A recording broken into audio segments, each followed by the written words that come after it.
UDF lead നില ഉയർത്തുന്നു. 5574 വോട്ടിലേക്ക് UDF lead നില ഉയർത്തിയിട്ടുണ്ട്. അതായത് കോൺസ്റ്റന്റായി ലീഡ് നില ഉയരുന്നുണ്ട്. പക്ഷേ UDFന്റെ പ്രൊജക്ഷൻ അനുസരിച്ചുള്ള ലീഡ് നിലയിലേക്ക് എത്തുന്നില്ല.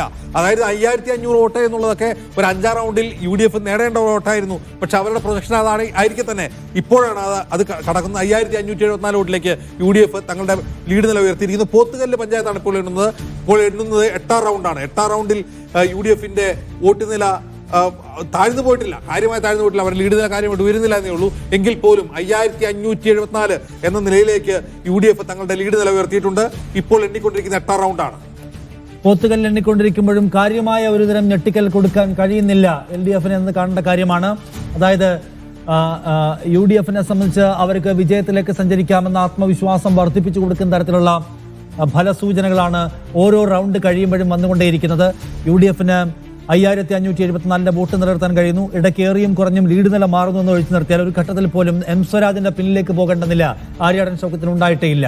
5574 വോട്ടുമായി മുന്നോട്ട് പോകുന്ന ആര്യാടൻ ഷൗക്കത്തിന് 10,000-ലേക്ക് എത്താൻ കഴിയുന്ന കോൺഫിഡൻസ് ഇപ്പോഴുണ്ട്. കാരണം LDFന്റെ തട്ടകങ്ങളിൽ പോലും LDF ഞങ്ങൾക്ക് തീരെ വോട്ട് കുറയുമെന്ന് പ്രതീക്ഷിച്ച സ്ഥലങ്ങളിൽ പോലും അവർക്ക് മികച്ച നില നിലനിർത്താൻ കഴിയുന്നുണ്ട്. വലിയ ഒരു ഭൂരിപക്ഷത്തിന്റെ അത്ഭുതാവഹമായ ഒരു കാഴ്ച സാധ്യമാക്കാൻ കഴിയുന്നില്ലെങ്കിലും അവർക്ക് ഭൂരിപക്ഷം നിലനിർത്തി പോകാൻ കഴിയുന്നുണ്ട് എന്ന് എടുത്തു കണ്ട കാര്യമാണ്.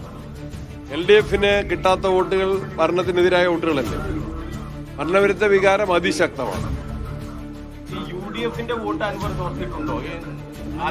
അത് പരിശോധിക്കണം. അൻവറിന് ചില സ്ഥലങ്ങളിൽ വിചാരിച്ചതിനേക്കാൾ കൂടുതൽ വോട്ട് കിട്ടിയിട്ടുണ്ട്. ഇപ്പൊ പോത്തയിലേക്ക് വന്നപ്പം ആ ഒരു ട്രെൻഡ് മാറിയിട്ടുണ്ട്. എങ്കിലും UDF വോട്ടുകളും കുറച്ച് നഷ്ടപ്പെട്ടോ എന്നത് പരിശോധിക്കണം. ഈ അൻവർ കൂടി ഉണ്ടായിരുന്നെങ്കിൽ വലിയ ഒരു ഭൂരിപക്ഷത്തിലേക്കൊക്കെ പോകുമായിരുന്നു. ആ തീരുമാനം തെറ്റിപ്പോയോ ശരിക്കും? അതൊരു ഹൈപ്പോത്തറ്റിക്കൽ ക്വസ്റ്റ്യൻ അല്ലേ.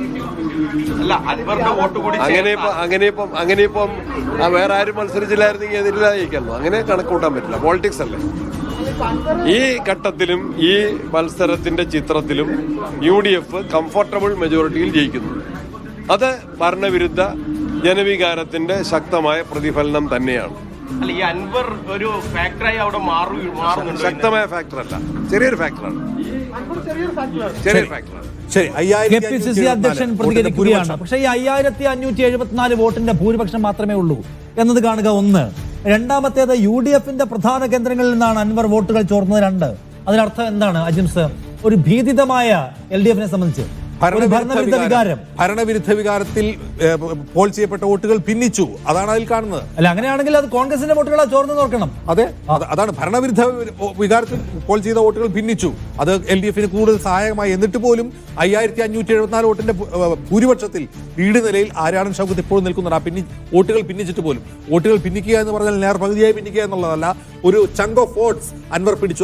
അത് പ്രതീക്ഷിക്കപ്പെട്ടതാണ്. പക്ഷെ പ്രതീക്ഷിച്ചതിനേക്കാൾ കൂടുതൽ അൻവറിന്റെ ഇമ്പാക്ട് ഉണ്ടായി. UDF കണക്കുകൂട്ടിയതിനേക്കാൾ കൂടുതൽ LDF കണക്കുകൂട്ടിയതിനേക്കാൾ കൂടുതൽ അൻവർ നിലമ്പൂർ മണ്ഡലത്തിൽ ഇമ്പാക്ട് ഉണ്ടാക്കി. പ്രത്യേകിച്ചും വഴിക്കടവ് പഞ്ചായത്ത് പോലുള്ള പഞ്ചായത്തുകളിൽ മൂത്തേടത്ത് എല്ലാം അൻവർ ഇമ്പാക്ട് ഉണ്ടാക്കിയെന്ന് കാണാം. അൻവറിന്റെ ഇമ്പാക്ട് ഇനി തുടരുമോ? അൻവറിന്റെ ഒരു പ്ലേ ഇനി തുടരുമോ എന്നാണ് നാം കാണേണ്ടത്.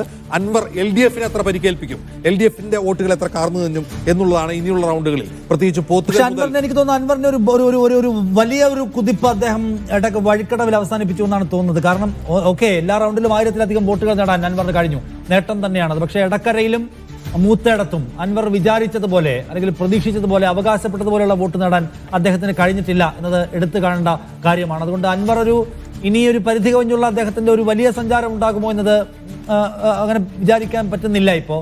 അല്ലെങ്കിൽ അദ്ദേഹം ഞെട്ടിക്കണം. അടുത്ത പഞ്ചായത്തുകളിലേക്ക് വരുമ്പോൾ LDFന്റെ വോട്ട് കവരുമോ എന്ന്. പക്ഷേ ട്രെൻഡ് കാണുന്നത് അദ്ദേഹം UDFന്റെ വോട്ടുകൾ എടുക്കുന്നു എന്നതാണ്. യെസ്, അൻവർ എത്ര വോട്ട് നേടും എന്നുള്ള ഒരു ക്വസ്റ്റ്യൻ കൂടിയുണ്ട്. അൻവർ ടോട്ടൽ എത്ര വോട്ട് നേടും? അൻവർ 25,000 വോട്ട് നേടും എന്നുള്ളതാണ് TMC ക്യാമ്പിൽ നിന്ന് അവരുടെ ഒരു പ്രഡിക്ഷൻ. പക്ഷെ 25,000 അല്ല, ഒരു 10,000 വോട്ട് നേടിയാൽ പോലും തങ്ങൾ ജയിക്കുമെന്നാണ് UDF കരുതുന്നത്. എന്നാൽ 10,000-നും 15,000-നും ഇടയിൽ വോട്ട് നേടിയേക്കാം എന്നൊക്കെ പ്രെഡിക്റ്റ് ചെയ്യപ്പെട്ടിരുന്നു. പക്ഷെ വഴിക്കടവിൽ മാത്രമായി അദ്ദേഹത്തിന്റെ പ്രഭാവം ഒതുങ്ങിയോ? വഴിക്കടവും മൂത്തേടത്തും മാത്രമായി പ്രഭാവം ഒതുങ്ങിയോ? ഇനി അറിയേണ്ടത് 7-ാം റൗണ്ടിൽ അദ്ദേഹം എത്ര വോട്ട് നേടി. ആ കണക്ക് കിട്ടേണ്ടതുണ്ട്. ആ കണക്ക് പുറത്തേക്ക് വരുന്നില്ല. ആ കണക്ക് കൂടി അറിഞ്ഞാൽ മാത്രമേ നമുക്ക് അൻവർ പ്രഭാവം ഇപ്പോഴും തുടരുന്നുണ്ടോ എന്ന് അറിയാൻ കഴിയൂ. എന്തായാലും കോൺസ്റ്റന്റ് ആയി തന്റെ ലീഡ് നില നിലനിർത്തുകയാണ് ആര്യാടൻ ഷൗക്കത്ത് ഇപ്പോൾ ഉള്ളത്.